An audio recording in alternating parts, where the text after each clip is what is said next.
Hi folks, Dan from Smash Grapes here. Thank you for buying your Easter tasting kit. Now, whether you've got chocolate or you've got cheese, we're not here to tell you which wine goes with which. The simple fact is, enjoy it on your own terms. When it comes to cheese, the salt and fat will make any wine taste fantastic. And with chocolate, the reason we put dark chocolates in is that bitterness does actually complement wines. So, stay tuned for our taste along video and come back and spend your £10 voucher on your favourites. Here we have the Centalio Aaron Moscatel. This is from La Mancha. That's right, this wine is from two grapes. One, the most widely planted white grape in Spain. You don't hear a lot of because it's mostly always in blended wine. Moscatel, which is blended in practice for most winemaking regions.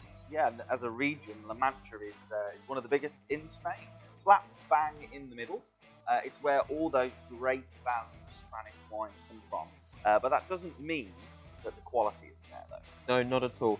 Aaron is quite an unusual grape, actually. It's got a sort of sweet and savoury flavour that you might not sort of expect or have experienced before. The Muscatel, or Muscat, as it's named in France, is a much more common, sort of more dry white sort of flavour. And that's mixed in to balance out the sweetness from the... Yeah, it's quite an unusual one, this. I am definitely getting that kind of sweetness, but it's not too sweet. If anything, it's actually kind of making me want to drink a bit more of it. Sweetness from wine does not have to mean a black sour sugar fest. It's actually a really important part of wine for making wine taste moreish. A little bit of sweetness can make you want to drink more wine, and hey, that can only be a good thing. I mean, it'll be no surprise to you, but I love it. What am I eating?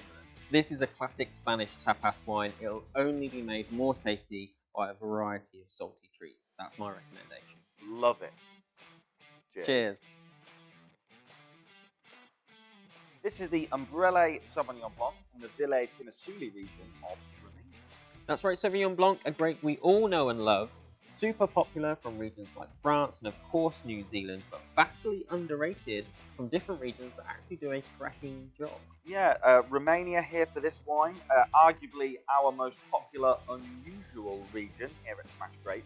The wines are just great and they offer so much fantastic value for money as well. Yeah, Romania is great for French varietals like Sauvignon Blanc, Chardonnay, Merlot, Pinot Noir, all of those French favourites. It has very, very similar weather to France, but what it also has is consistency. Well, what do I mean by that?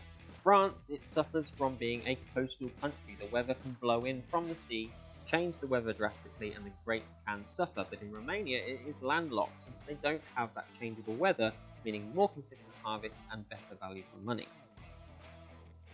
I don't want to overplay my hand, but this could be one of the best Sauvignon Blancs I've tried. You know, I'm not a massive fan of white wine. Yeah, I forget how good this wine is, actually. It's made by an Englishman and his Romanian wife, and I think their trick here is to add just a little bit more sweetness to Sauvignon Blanc than you might expect. Sounds unusual, but it makes it really moreish. I mean, look, I love it. What about the food? Sauvignon Blanc goes fantastically with white cheeses. Think feta, mozzarella, goat cheese, anything like that is going to be a treat. Sounds good. Cheers. Here we've got the Costa Vera Chardonnay from the Central Valley in Chile. That's right, Chardonnay, the most widely planted grape variety in the world and the most versatile. It can grow in any country, with any region and any weather. Chardonnay has had a bit of a bad reputation in the past in the UK, mostly due to poor winemaking. But if you haven't found a Chardonnay that's right for you, just not found the right one. Yeah, this one here is a Chilean Chardonnay. And that's a region that's pumping out great quality but great value wines of all kinds, and it's that unique climate really that makes it so versatile, isn't it? That's right. As well as having all the mountains that shelter the vineyard from extreme weathers, Chile also is blessed by something called the Humboldt Current, named after the same thing as Humboldt penguins. It's an airflow that comes up from Antarctica, up the side of the country, and cools down all the vineyards there, which is really important for great winemaking. You need the sunshine and the heat for flavour, but you need the cooling effects to maintain acidity and freshness. So when I think of Chardonnays, I do often think of that really woody oakiness. Well, what's that about? Because I'm not getting that in this at all. That's right. A lot of Chardonnays use oak to cover up for winemaking. However, oak can be a good thing. It can add flavour to a wine. It can add texture to a wine. This one is no oak though. It relies just on the weather to create its flavour. The lovely heat creates tropical fruit flavors, and the cooling effect creates that zingy, refreshing acidity. I love it. I mean, what about food? Food-wise, great patio wine, fantastic on its own in the sunshine, but one of my favourites, fish and chips. Now you're talking. Cheers. This is the Picasso Viñas Viejas Verdeo, and this is a Vino de España from Spain. That's right. Verdeo is the grape here. It's a native variety of Spain, but can also be found in Portugal. Very much Spain's Sauvignon Blanc, very similar fruit flavours, and that sort of greener, herby nature that you find in Sauvignon Blanc. Region here obviously was Vino de España, meaning wine of Spain. That literally means the grapes are harvested from anywhere around the country. If you're looking for value, these kind of country or table wines are great, and the Spanish are fantastic at them. That's right. Viñas Viejas, as Dan pronounced so beautifully, means old vines. What do we mean by that? Well, young vines that have only recently been planted in the ground in the last couple of years, produce tons of grapes, lots of fruit, but not necessarily particularly flavourful ones. As the vines get older, they produce less grapes, but the grapes they do produce have a lot more flavour inside them. So old vines tend to be 60, maybe 80, or even 100 years old, where the amount of grapes they produce is far, far less, but the quality and flavour is much higher. Yeah, I mean, definitely getting those kind of Sauvignon Blanc vibes, that kind of tropical fruit, but that kind of greener zinginess is definitely in there. Absolutely, and this is achieved by getting the balance of sugar and acidity right in the growing process. Grapes need time in the sun to get the sugar, to get the rightness of those tropical fruit flavours, but that needs to happen slowly in order to maintain acidity, and acidity is where you get those zippy, green, sort of zingy flavours from. I mean, I'll be honest with you, I'm in love, but what am I eating with it? It's a great all-rounder this, it will go well on the dinner table with most things, but as it's Spain, calamari? I am all in. Cheers. This is Le Chien Blanc from the Languedoc in France. Yep, we've got a field blend here, a white field blend. It's made from a variety of grapes which are planted in the field together, harvested together and made into wine. Field blending is something that's existed in winemaking for centuries. It's a traditional winemaking skill which produces great quality wine and consistent wine year on year. Yeah, we're in the Languedoc here, which is a region that comes up a lot when we talk about great value wine. But what makes Languedoc different to some of those more famous French regions like your Bordeaux or Burgundy? So the only difference between the Languedoc and those posher, maybe more expensive regions is rules and regulations.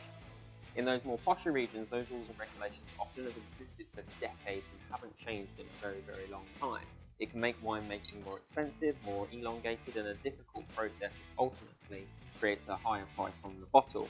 With the Languedoc, not so many rules and regulations. Now that doesn't mean they're winemaking cowboys. These guys have still got centuries of winemaking tradition and still make fantastic quality wines.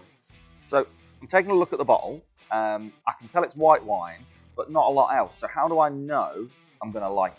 Yep, if you are looking at a bottle of wine online or in a shop and you can't see any grapes you recognise or any grapes at all, you've got to think about the weather.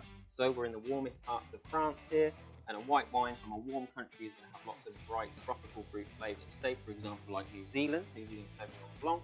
It's a fairly warm country. It also produces white wine with warm tropical fruit flavours. Right, I mean, look, I love it, but what food are we having? You're in great seafood territory here. Fish, shellfish of any kind, but maybe prawns of cracker. Delightful. Cheers.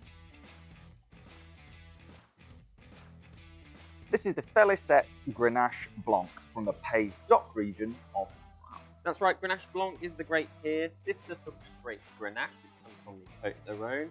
If you love a Sauvignon Blanc, this is going to be right up your street, a fantastic alternative to Sauv Blanc. Also turns up a lot in white Rioja, which is kind of very popular. It says the Pays d'Oc region, not one that we really talk about very much, but I have seen it written on bottles before. That's right, most of the French regions we talk about at Smash Grapes are AOCs. The A stands for appellation. These are protected little regions that have quite strict rules about the grapes they can use and the things they can do. Pays d'Oc is a IGP, that stands for geographically protected. It's much larger than an AOC, and sometimes overlap with them, and here you can find great quality wines at great value. I mean, it's 13.5% as well. That's pretty heavy hitting for a white wine.